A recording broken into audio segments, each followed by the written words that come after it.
Psychic Self-Defense by Dion Fortune.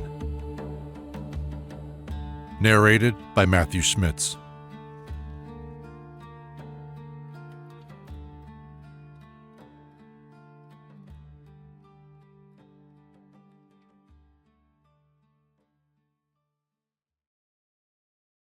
Part 3. The Diagnosis of a Psychic Attack. 12. Methods employed in making a psychic attack. Anyone who reads the old books on witchcraft, usually compiled by the professional witch-finders from the confessions of alleged witches extorted under torture, will find that the phenomena described fall into certain broad categories, which are so constant in different ages and in different parts of the world that we are left with the impression that there must be some fire behind so much smoke. The state records of witch trials in Scotland, the reports of a priest charged with the task of extirpating witchcraft in northern Italy, the archives of Brittany, the stories of magic in classical literature, and finally travelers' accounts of the practices of primitive people all over the world, all corroborate each other, agreeing as to the phenomena described, the explanations given by the witches of their methods, and the broad divisions into which the phenomena fall. We must first take account of the use of drugs, of which the black fraternity in all ages have possessed a remarkable knowledge. Potions, unguents, and fumigations were used extensively, and among all the weird and wonderful ingredients of which they were composed, we now and again find substances which are known to be medicinally potent. The poppy, which gives sleep and dreams; hemp, which gives visions; datura, which produces loss of memory; blighted grains which produce abortion; certain insects which are powerfully aphrodisiac; certain barks which are effectually anaphrodisiac; and in the New World, the buds of a certain cactus and dash. All these and many others play their part in the witch brews. Paracelsus earned fame by turning some of the traditional magical brews to medicinal purposes. The Borgia earned infamy by employing them as subtle poisons which destroyed the mind without necessarily destroying the body. It is related that the Roman philosopher Lucretius was driven insane by a magical draught given him by his wife in order to restore to her his lost affections. There exist old recipes for witch unguents which contain opium and cantharides. It is not difficult to imagine what manner of dreams would come in the sleep thus induced.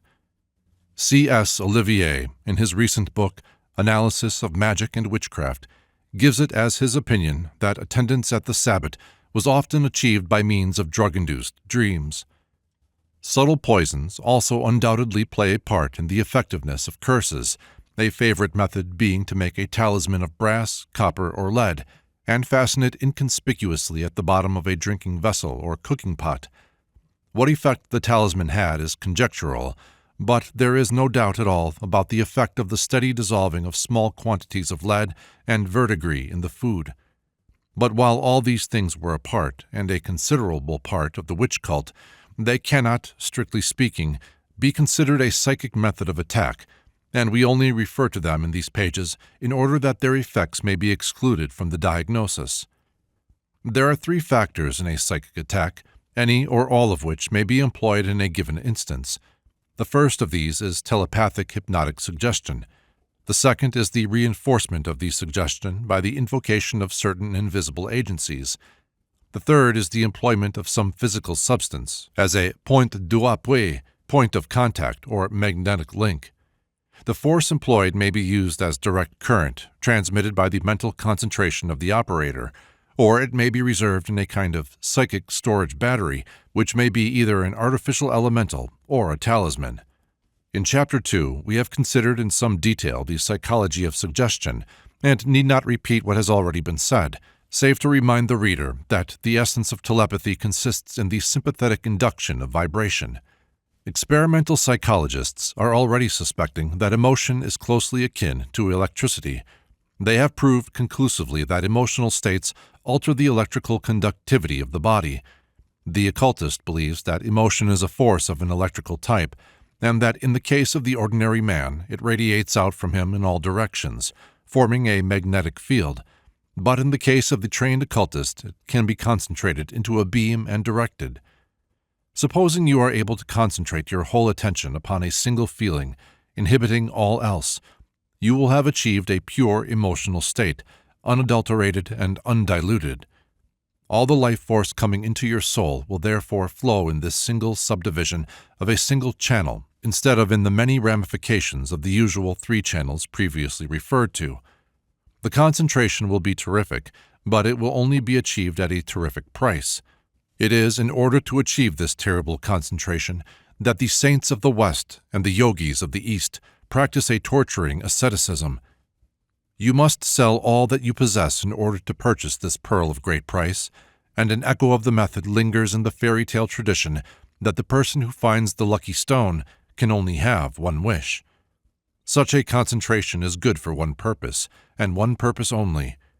We can concentrate on a healing or on a destruction, but we cannot work at both simultaneously. Neither can we readily change over from one to the other. We cannot combine incompatibles within the limits of a single life. That is to say, if we have concentrated on a work of malediction and death in order to achieve an act of revenge, our rage being satiated, we cannot immediately reverse the spin of the soul and reconcentrate upon works of wisdom and redemption. We may liken the soul moving with the tide of evolution to a wheel spinning clockwise, or deosil, and a soul moving against the tide of evolution to a wheel spinning counterclockwise, or widdershins. The position of the axle can be altered so that the wheel revolves at any angle without the direction of its revolution being affected, but the flywheel has to be stopped before the engine can be reversed, and a big flywheel takes a great deal of stopping. Moreover, in order to reverse the flywheel, we have to stop the engine. The normal movement of the soul is deosil, forward with the current of evolution. We need to think many times before we undertake to reverse that spin, even momentarily, in order to undertake a work of malediction and death. The old saying, "There is the devil to pay," is a true one. Indeed, it is questionable whether there is such a thing as a momentary reversal of spin. Momentum has to be checked and worked up again before reversal of spin can take place. Very great forces can be developed by this subjective concentration of the mind itself, but even greater forces can be rendered available if we apply the mechanical equivalent of gearing. If, in other words, while this tremendous concentration is being held, we pick up the contacts of the corresponding cosmic force, we use the powers of the human mind as a self-starter, and as soon as its lesser driving wheel is flying round merrily, we throw in the clutch of the main engine. There is a brief period of struggle as the little machine forces over the reluctant levers of the great machine. Then the vapor fires and the engines take up its work. After that, it is only a matter of engaging the gears and driving, if you can. So it is with ceremonial magic. Let us consider a concrete case of someone who wants to avail himself of a fighting force. He would have recourse to a ceremony of the planet Mars. He would therefore gather together in his temple all that was appropriate to Mars. He would drape his altar with a scarlet cloth. He would himself wear a scarlet robe. All his magical implements would be of iron, and his rod of power would be a naked sword. Upon his altar he would place 5 lights, 5 being the number of Mars. Upon his breast would be the symbol of Mars engraved upon a steel pentagon. On his hand would be a ruby ring. He would burn sulfur and saltpeter in his thurible.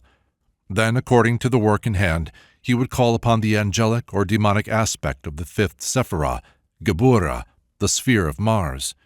He would invoke either the deity name in Geburah, calling upon the god of battles to hear him, or the archdevil of the 5th infernal habitation. Having performed this mighty invocation, he would then offer himself upon the altar as the channel for the manifestation of the force.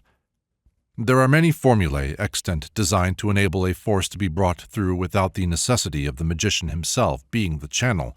In my opinion, they are one and all ineffectual, the only possible substitute for the magician himself being a trance medium.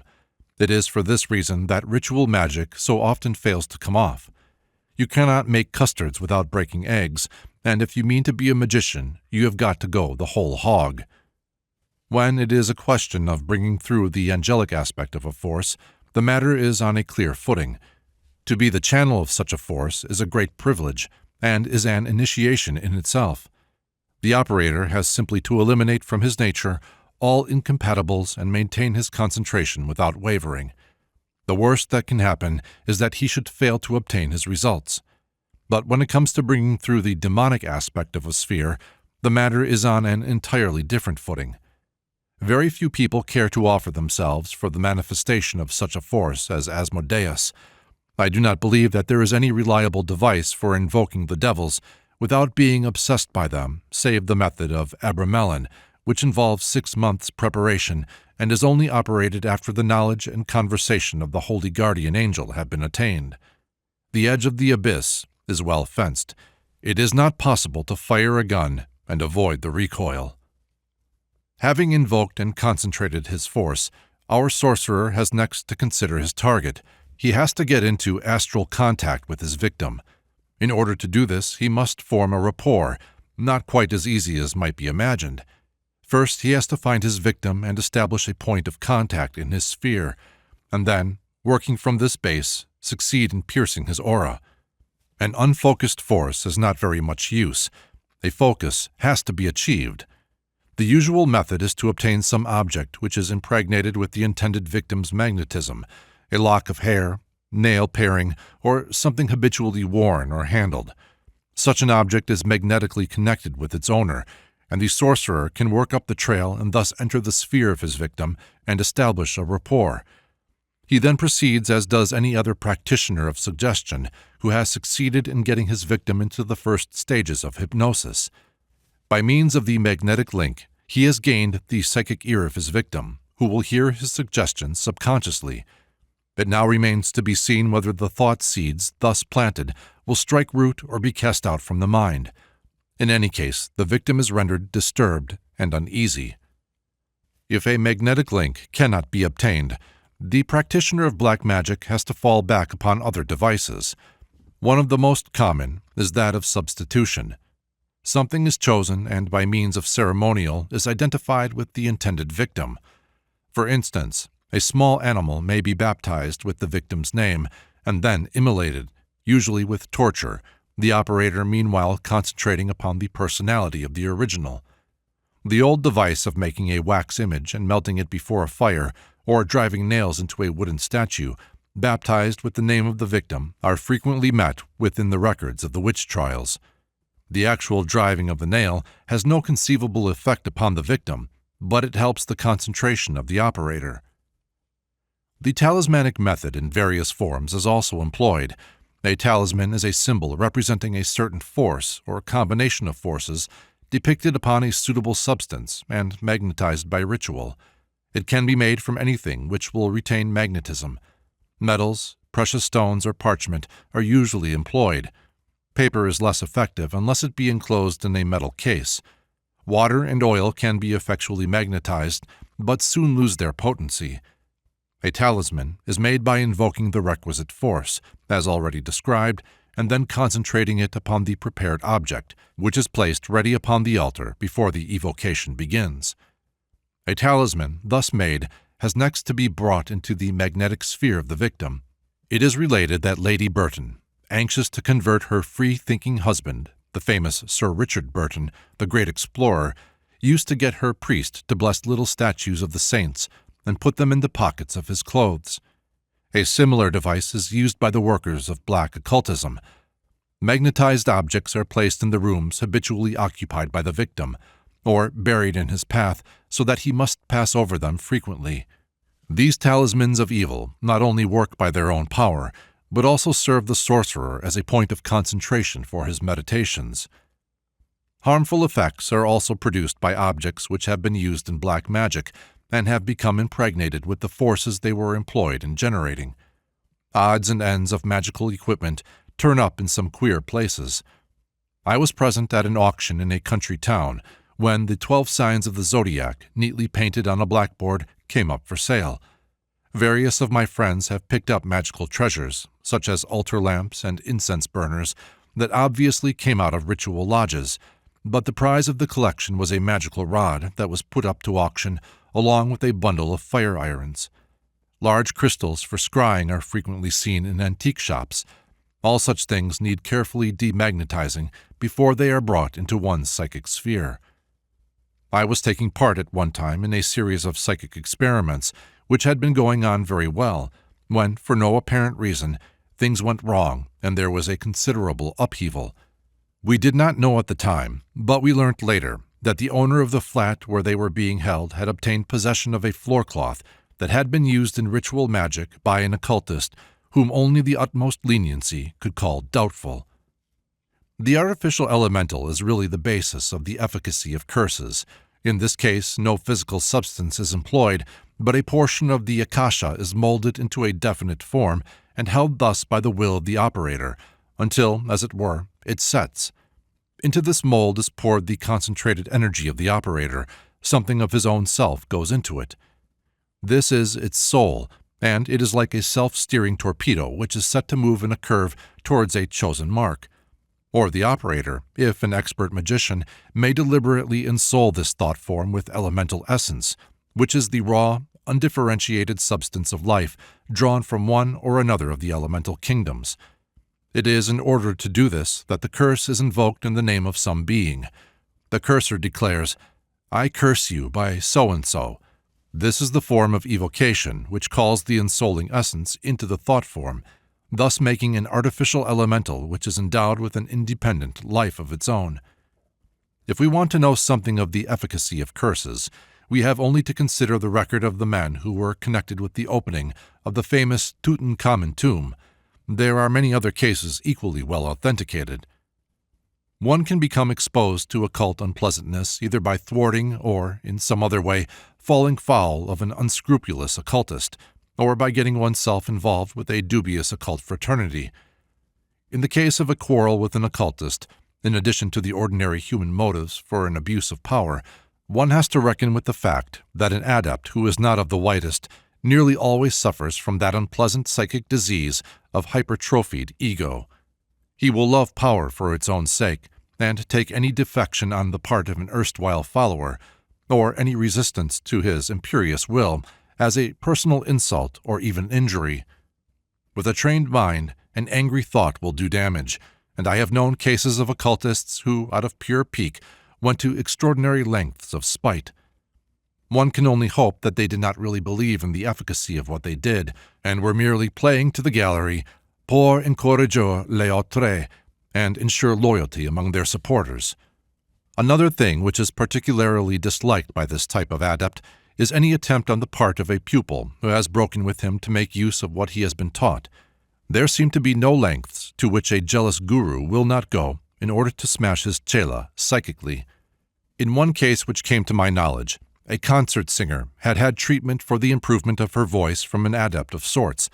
She finally decided that she would spend no more money on this enterprise, and told him so at the visit which she had decided should be the last.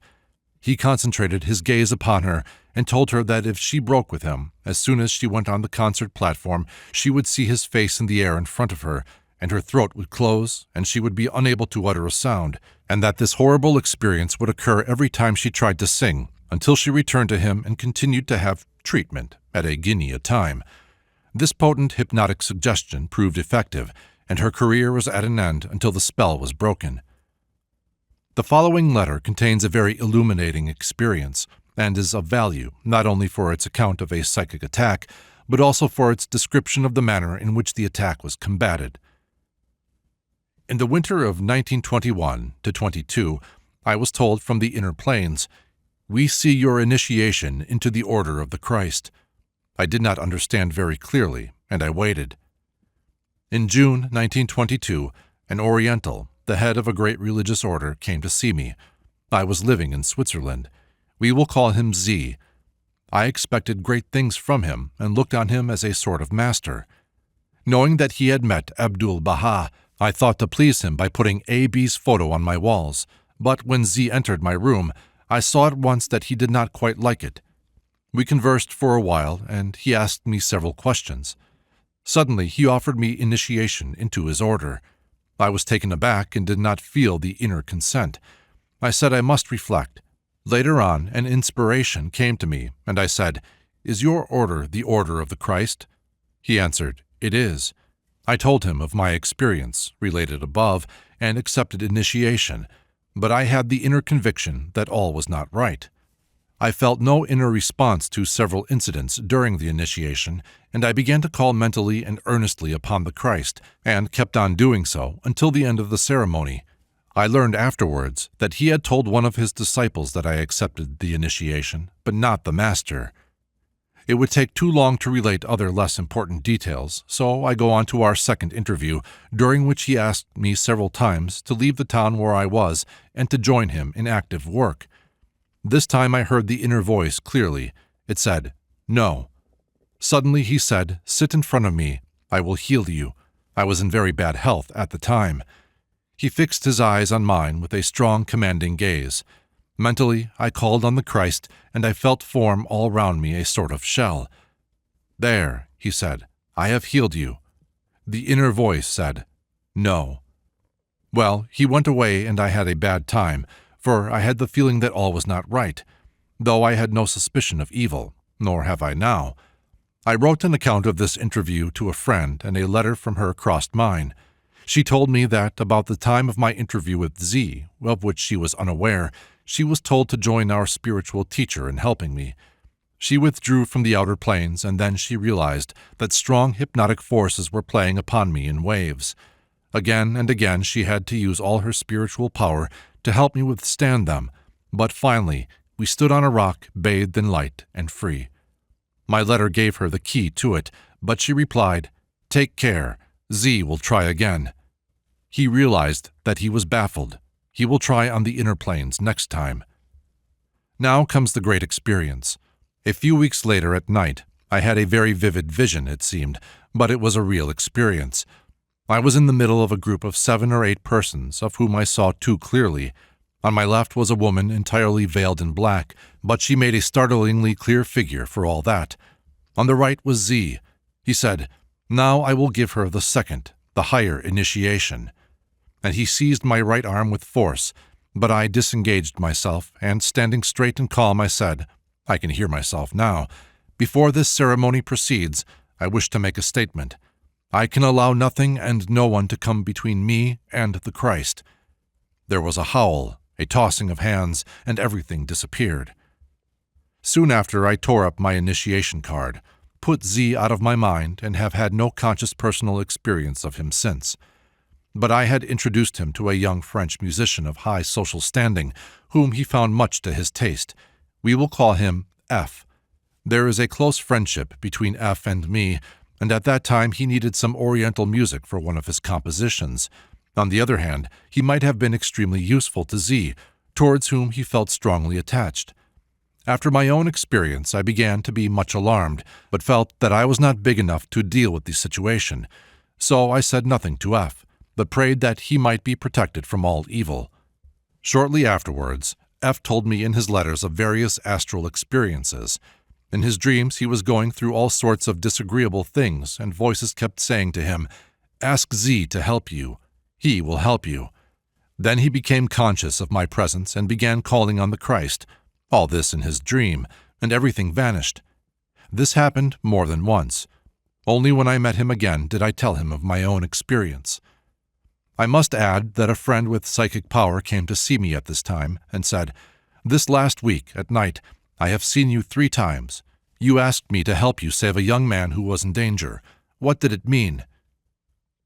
The above case indicates clearly the deliberate use of mental power by Z, his pretense of spiritual healing being an obvious attempt at hypnosis. My correspondent says definitely that she has never suspected him of deliberate evil. Rather, he was acting rightly according to his lights. I maintain, however, that any attempt to dominate others, or in any way to manipulate their minds without their consent, is an unwarrantable intrusion upon their free will and a crime against the integrity of the soul. How can we judge the intimate spiritual needs of another, especially if that other has not elected to confide in us?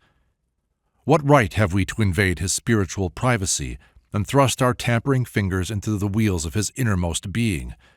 It is so common a practice to send the names of people to healing circles with a request that they should be concentrated upon without taking the preliminary precaution of asking their permission. that I have heard it announced from the platform of a large spiritualist public meeting that only those cases could be taken up which gave their written consent. Fortunately for all concerned, the proceedings at such healing circles are usually so futile that nobody need mind being concentrated upon by them, even if they were attempting murder. The principle, however, remains, and I can only record my opinion once more, as I have already recorded it many times, that such a proceeding is an outrageous breach of good manners and good faith, and contrary to all occult tradition. I think I can honestly say that I have never wished to direct the great currents of destruction upon my fellow occultists, but there are some of them I would like to get face downwards across my knee. 13. The Motives of Psychic Attack. 1. We have noted in a previous chapter that the simplest way to find out whether the victim of an alleged psychic attack is romancing or not is to seek for motives, and if they are not discernible, to give imagination the benefit of the doubt. The commonplace motives of greed, lust, revenge, and fear of betrayal do not need psychic discernment for their discovery, but are perceptible to the naked eye. There are other motives, however, that may be operative in occult circles, but which would be passed by unsuspected by the ordinary investigator. The old charm books that have come down to us, mostly via the servants' hall, are replete with recipes for securing the love of the opposite sex. The ancient grimoires supply more elaborate ritual prescriptions, and the reports of witch trials contain frequent indictments of the wise women, who, for a consideration, undertook to direct people's affections towards persons for whom they apparently had no natural predilection. Are such operations to be taken seriously, or should we class them with the anti-fat pills that reduce without dieting? We have already referred to the old love philters. The ancients were well acquainted with the aphrodisiac drugs which excited sexual passion, nor are the moderns altogether ignorant of them, as carefully worded advertisements in certain occult publications reveal. There are firms in France which specialize in the manufacture of chocolates which contain masked doses of these drugs. Publicity was given to their productions recently, owing to the death of 2 girls and a man through taking overdoses. There are cocktails in use in this country containing so-called tonic ingredients whose effect is well known. If these are not love philters, what are they? We are not concerned in these pages with methods that belong solely to the physical plane, but these matters call for mention because there are grounds for belief that upon more than one occasion, even in this country, aphrodisiacs have been employed as an adjuvant to occult practices. There was a certain firm which began to advertise extensively and was building up a nice business in what might be called occultists' sundries. Among other preparations which they supplied was incense for the operation of Venus. However, the firm came to an untimely end through the intervention of the police, both partners going to jail. But apart from the use of purely material means, it is not difficult to see what uses could be made of mental influence in this direction. I have seen several cases that looked extremely suspicious, but in these matters it is very difficult to get at the facts. The manner of attack is intangible and leaves no trace, and the victim may be unsuspicious and entirely ignorant not only of the psychic side of sex, but also of its physical and subtler emotional aspects. Moreover, those who have suffered most usually talk least. One may occasionally hear of the attempt which was frustrated. The attempt which was successful very rarely comes to light, because the victim has just as much motive for concealing it as the aggressor. When we come to purely occult practices, there are 2 ways in which the desired end can be achieved. Psychic pressure may be brought to bear upon the desired person so that he or she shall come under the influence of the operator, or the psychic operation known as congressus subtilis may take place. What exactly is congressus subtilis? We shall have to know a good deal more than we do at the present about the occult side of sex before we can answer that question. In the first place, what are the facts or alleged facts of the matter? The ancients held very definite beliefs upon the subject, and these beliefs can very often afford us a clue, even if we do not accept the very anthropomorphic explanations by which they are accompanied. It was believed that the archdemon Lilith had a very great deal to do with these matters. According to the Kabbalists, Lilith was the first wife of Adam, who used to visit him in his dreams, while he was as yet alone in the Garden of Eden, and the Lord God became so perturbed at these goings-on that he created Eve as a counter-attraction. Witches were the recipients of similar attentions from the devil. Saint Teresa of Avila records that the Godhead itself visited her. The Virgin Mary received the Holy Ghost. Saint Anthony was tempted by apparitions of beautiful female demons. There are many cases on record of whole nunneries being attacked by the devil, who visited their members. George Moore, in his exceedingly interesting study of convent life, Sister Teresa, gives an account of an outbreak of counterparts among the younger nuns, in which they formed liaisons with angelic lovers, who were supposed to be the souls of those who were drowned in the flood.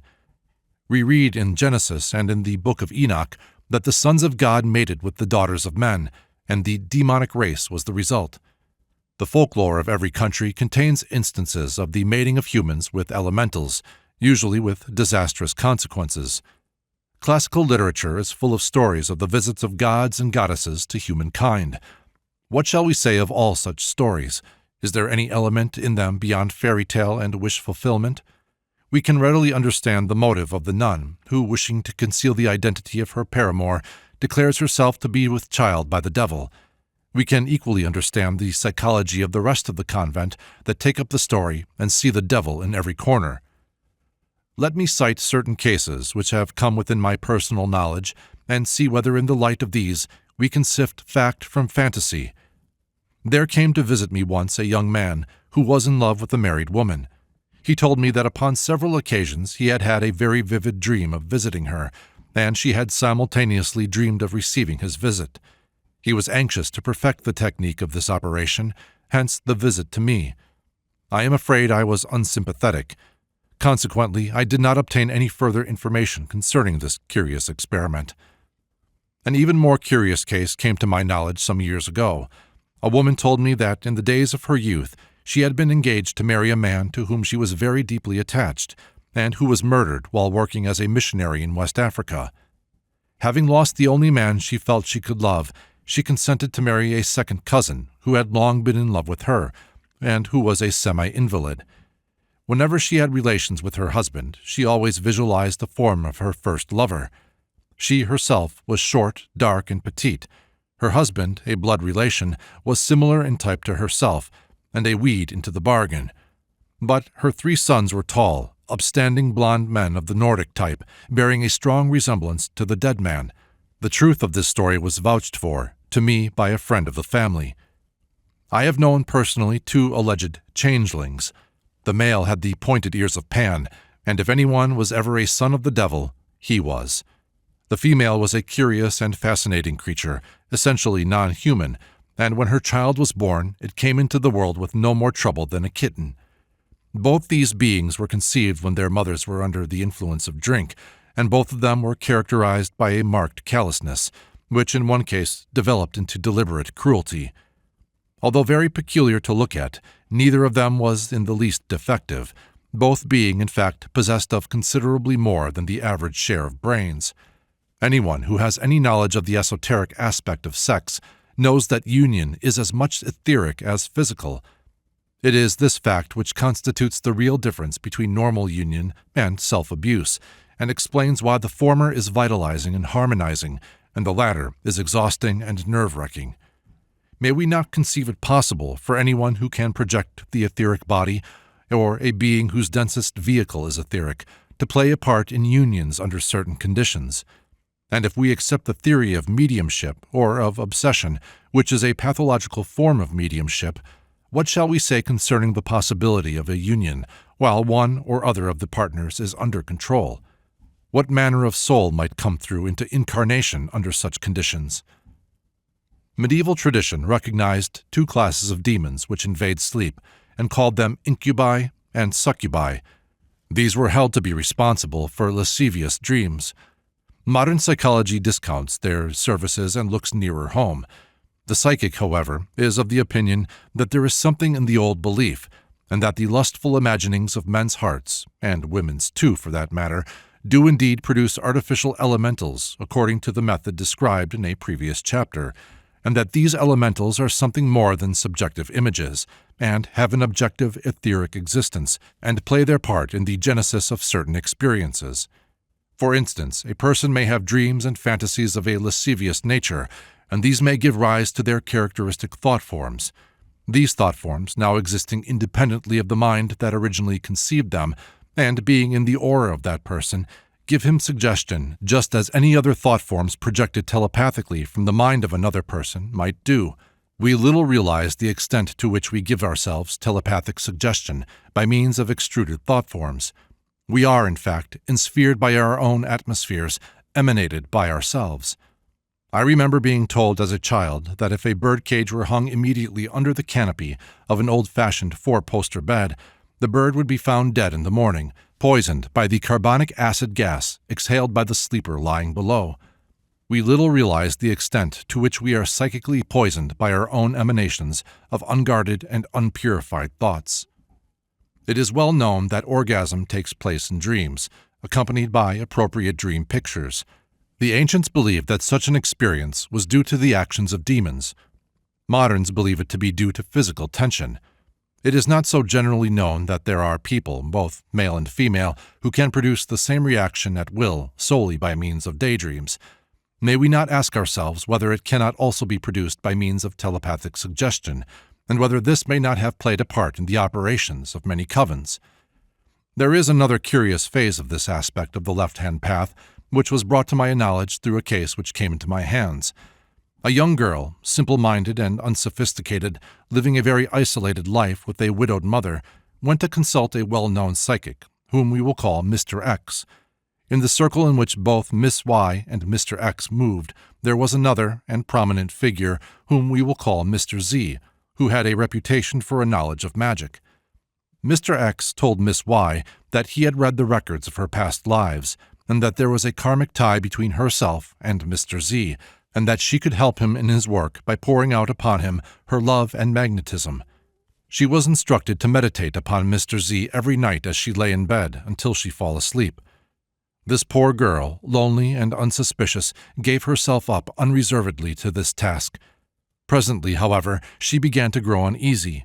Her common sense asserted itself, for she found the meditations she was required to perform were having a very disturbing effect upon her.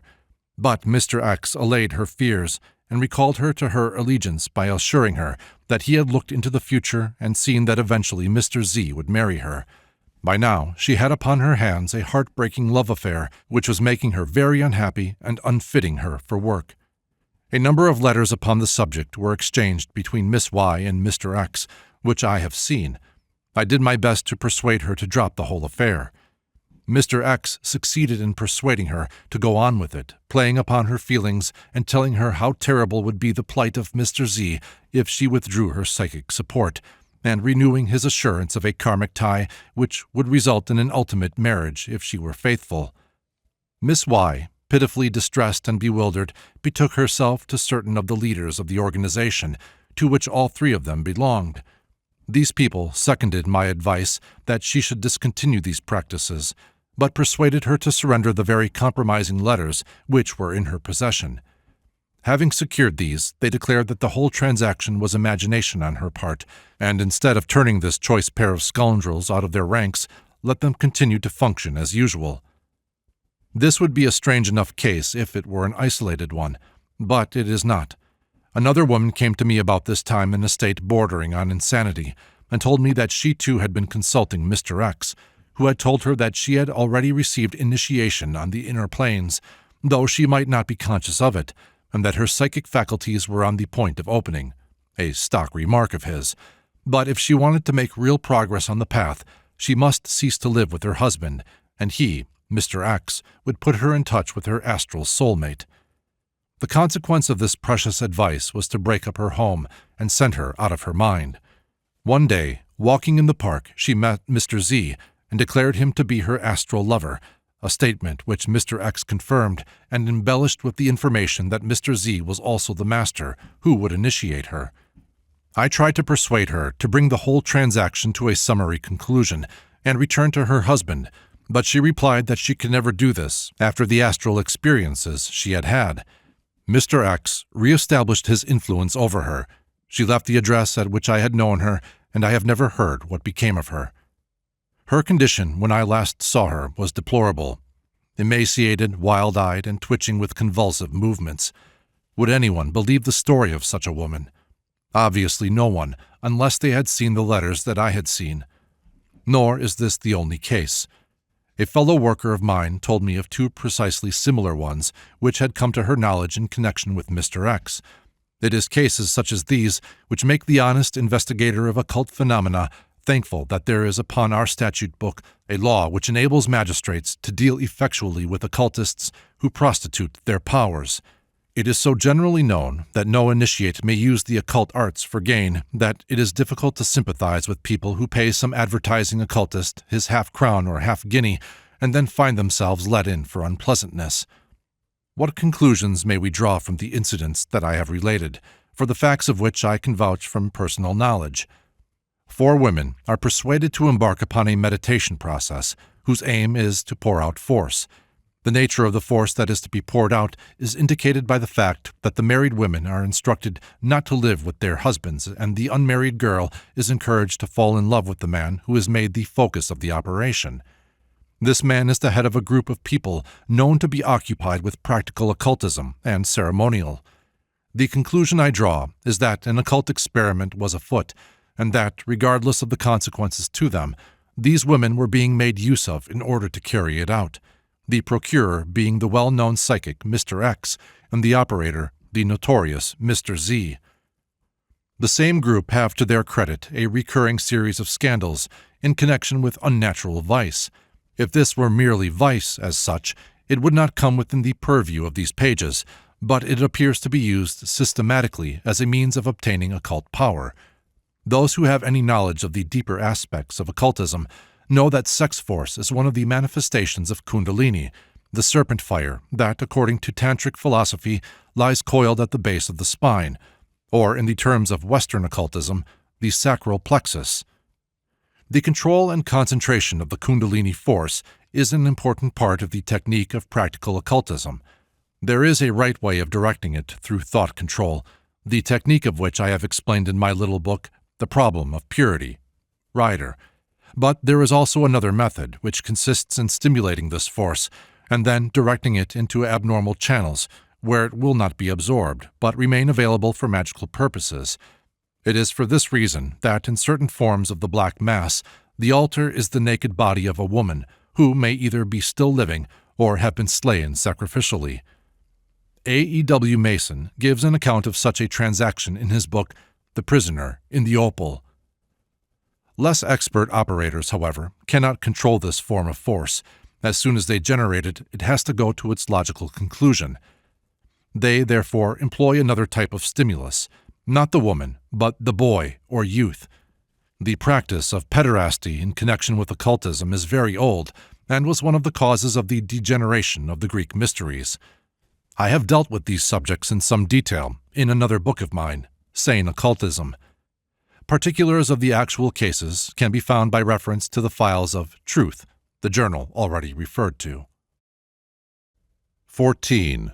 The Motives of Psychic Attack 2. It is a matter of general knowledge among occultists that it is not a pleasant thing to fall foul of an occult fraternity of which one has been made a member by means of a ceremonial initiation, and to which one is bound by oaths. As we have already seen, the malignant mind of a trained occultist is a nasty weapon. How much more so the group mind, formed out of a number of trained minds, especially if concentrated by means of ritual. But in addition to the individual mental force of the members of a fraternity, and in addition to the collective force of its group mind, there is another factor to be reckoned with when a genuine occult organization is concerned in operations of either protection or destruction.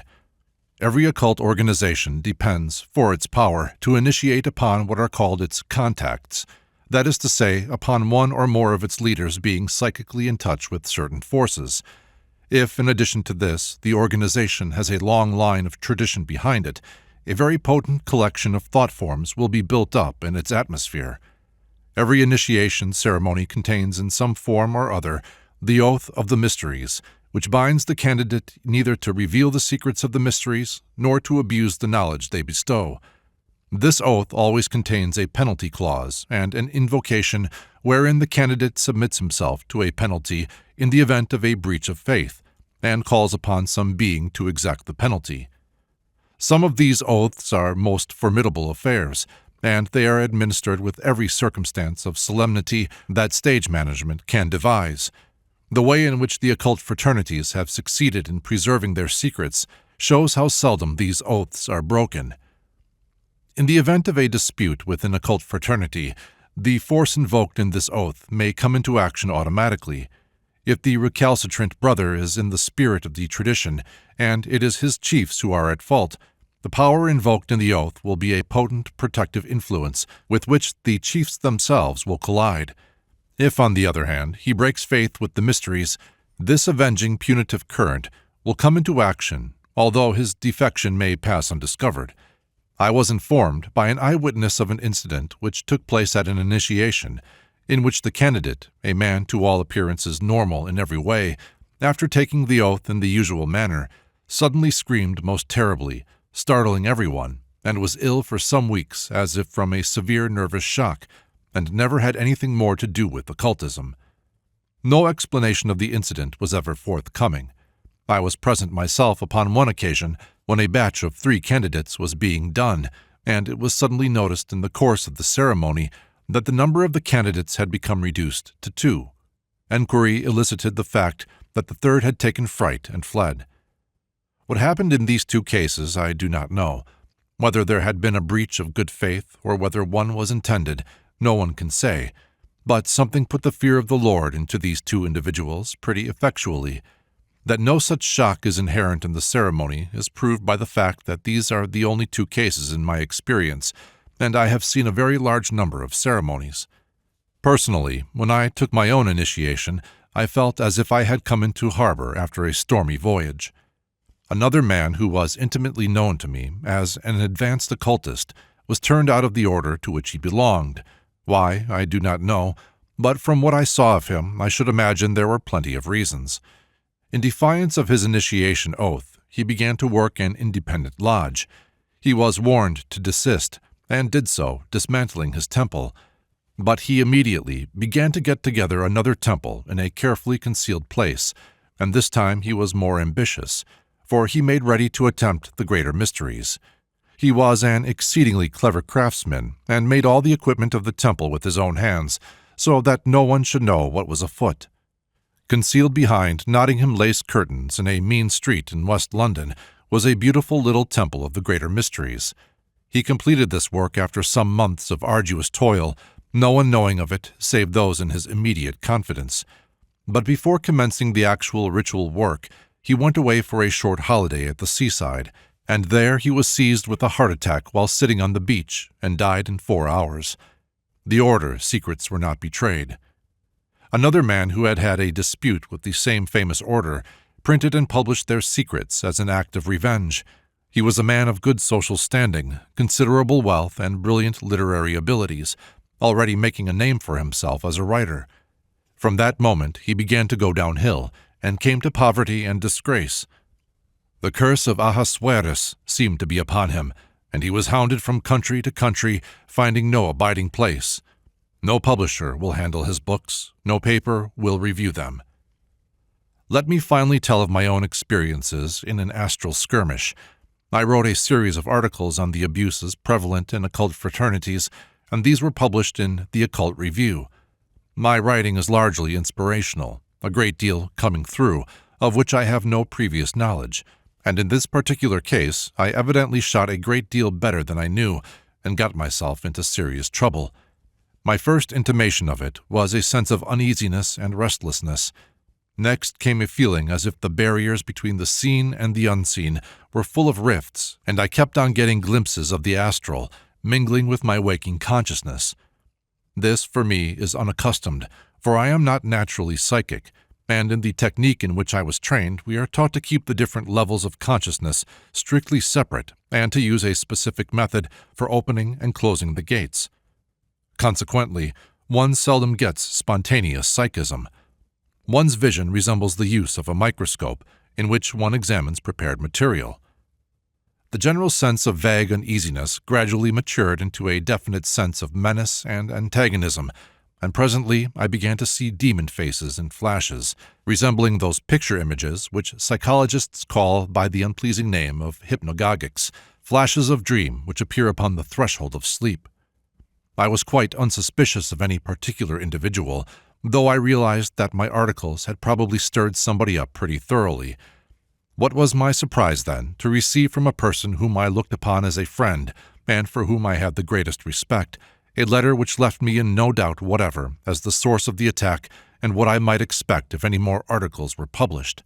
I can honestly say that until I received this letter, I had not the slightest suspicion that this person was implicated in the scandals I was attacking. I was in a somewhat difficult position. I had fired off a charge of shrapnel on general principles, and had apparently bagged a number of my friends and associates and fluttered the dovecote generally. My position was rather complicated by the fact that I did not know nearly as much as they apparently suspected me of doing. I had, of course, known that these abuses existed sporadically about the occult field, as everybody in the movement knows, but to know in this vague way is one thing, and to put one's finger on specific cases is another. I had evidently blundered into something much more considerable than I had bargained for. I felt like the small boy who, fishing for minnows, has hooked a pike. I had to decide whether I would try and get my articles back from the Occult Review, or whether I would let them run their natural course and take the consequences. I had had a very strong impulse to write those articles, and now I began to see why I had had it. I shall have something to say in another chapter concerning the Watchers, that curious section of the occult hierarchy which is concerned with the welfare of nations. A certain section of their work is apparently concerned with the policing of the astral plane. Very little is actually known about them. One comes across their work sporadically and pieces the bits together. I have crossed their trail on several occasions, as I will tell later. Whenever black magic is afoot, they set to work to put a spoke in its wheels. Be that as it may, I came to the conclusion that, in view of what had now transpired, the impulse I had had to take in hand this piece of work might have emanated from the Watchers. At any rate, the work obviously needed doing. Someone had to tackle these plague spots if they were to be cleared up, so I determined to stick to my guns and see the matter through, and so left the articles in question to run their course. Very soon some curious things began to happen. We began most desperately afflicted with black cats. They were not hallucinatory cats, for our neighbors shared in the affliction, and we exchanged commiserations with the caretaker next door, who was engaged in pushing bunches of black cats off doorstep and windowsill with a broom, and declared he had never in his life seen so many, or such dreadful specimens. The whole house was filled with the horrible stench of the brutes. 2 members of our community at that time went out to business every day, and at their offices in different parts of London they found the same penetrating reek of the tomcat. At first we attributed this persecution to natural causes, and concluded that we were near neighbors to some fascinating feline female, but incidents succeeded each other which made us feel that things were not quite in the ordinary course of nature. We were getting near to the vernal equinox, which is always a difficult time for occultists. There was a sense of strain and tension in the atmosphere, and we were all feeling decidedly uncomfortable. Coming upstairs after breakfast one morning, I suddenly saw, coming down the stairs towards me, a gigantic tabby cat, twice the size of a tiger. It appeared absolutely solid and tangible. I stared at it, petrified for a second, and then it vanished. I instantly realized that it was a simulacrum, or thought form that was being projected by someone with occult powers. Not that the realization was any too comforting, but it was better than an actual tiger. Feeling decidedly uncomfortable, I asked one of my household to join me, and as we sat in my room meditating, we heard the cry of a cat from without. It was answered by another and another. We looked out of the window, and the street, as far as we could see, was dotted with black cats, and they were wailing and howling in broad daylight as they do on the roofs at night. I rose up, gathered together my paraphernalia, and did an exorcism then and there. At the end, we looked out of the window again. There was not a cat in sight, and we never saw them again. The visitation was at an end. Only our normal population of local mousers remained to us. The vernal equinox was now upon us. I must explain that this is the most important season of the year for occultists. Great power tides are flowing on the inner planes, and these are very difficult to handle. If there is going to be astral trouble, it usually blows up for storm at this season. There are also certain meetings which take place on the astral plane, and many occultists attend them out of the body. In order to do this, one has to throw oneself into a trance, and then the mind is free to travel. It is usual to get someone who understands these methods of work to watch beside the body while it is vacated to see that it comes to no harm. In the ordinary way, when an occult attack is afoot, one clings to waking consciousness at all costs, sleeping by day and keeping awake and meditating while the sun is below the horizon. As ill luck would have it, however, I was obliged to make one of these astral journeys at this season. My attacker knew this as well as I did. I therefore made my preparations with all the precautions I could think of, gathered together a carefully chosen group to form the watching circle, and sealed up the place of operation with the usual ceremonial. I had not much faith in this operation under the circumstances, for my attacker was of much higher grade than I was, and could come through any seals I might set. However, it afforded protection against minor unpleasantness. The method of making these astral journeys is highly technical, and I cannot enter upon it here. In the language of psychology, it is auto-hypnosis by means of a symbol. The symbol acts as a door to the unseen. According to the symbol chosen will be the section of the unseen to which access is obtained. The trained initiate, therefore, does not wander on the astral like an uneasy ghost, but comes and goes by well-known corridors. My enemy's task was therefore not a difficult one, for she knew about the time I must make this journey and the symbol I must use in order to get out of the body. I was therefore prepared for opposition, though I did not know what form it would take. These astral journeys are really lucid dreams in which one retains all one's faculties of choice, willpower, and judgment. Mine always begin with a curtain of the symbolic color through whose folds I pass. No sooner was I through the curtain on this occasion than I saw my enemy waiting for me, or, if another terminology is preferred, I began to dream about her. She appeared to me in the full robes of her grade, which were very magnificent, and barred my entry, telling me that, by virtue of her authority, she forbade me to make use of these astral pathways. I replied that I did not admit her right to close the astral paths to me because she was personally offended, and that I appealed to the inner chiefs, to whom both she and I were responsible. Then ensued a battle of wills in which I experienced the sensation of being whirled through the air and falling from a great height, and found myself back in my body. But my body was not where I had left it, but in a heap in the far corner of the room, which looked as if it had been bombed. By means of the well-known phenomenon of repercussion, the astral struggle had apparently communicated itself to the body, which had somersaulted round the room while an agitated group had rescued the furniture from its path. I was somewhat shaken by this experience, which had not been a pleasant one. I recognized that I had had the worst of it and had been effectually ejected from the astral paths. But I also realized that if I accepted this defeat, my occult career was at an end. Just as a child who has been thrown by his pony must immediately get up and remount if he is ever to ride again, so I knew that at all costs I must make that astral journey if I were to retain my powers. So I told my group to pull themselves together and reform the circle, because we must make another attempt.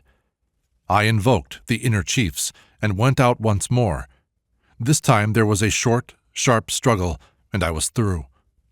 I had the vision of the inner chiefs and returned. The fight was over. I have never had any trouble since. But when I took off my clothes in order to go to bed, my back felt very sore, and taking a hand glass, I examined it in the mirror, and I found that from neck to waist I was scored with scratches, as if I had been clawed by a gigantic cat. I told this story to some friends of mine, experienced occultists, who at one time had been closely associated with the person with whom I had had this trouble, and they told me that she was well known for these astral attacks, and that a friend of theirs, after a quarrel with her, had had an exactly similar experience, and she too had been covered with claw marks. In her case, however, she had been ill for 6 months, and had never touched occultism again. There is a curious epilogue to this story, which may or may not have any bearing upon it. I have already told the story of the mysterious death that took place on Iona, how the body of this unfortunate girl was found lying naked on a cross cut out of the turf. No cause of death could be found, and the verdict was that she died of exposure. But if she were lost, how did she come to lie down in this ritual manner, instead of wandering about? Why had she taken off all her clothes before leaving her house, covering herself only with a black cloak? And why did she take with her the large knife with which she cut the cross in the turf? I do not know her later history, for I had lost sight of her during the last 2 or 3 years of her life, but at the time I knew her, she was associated with the woman I have referred to. The only marks found upon her dead body were scratches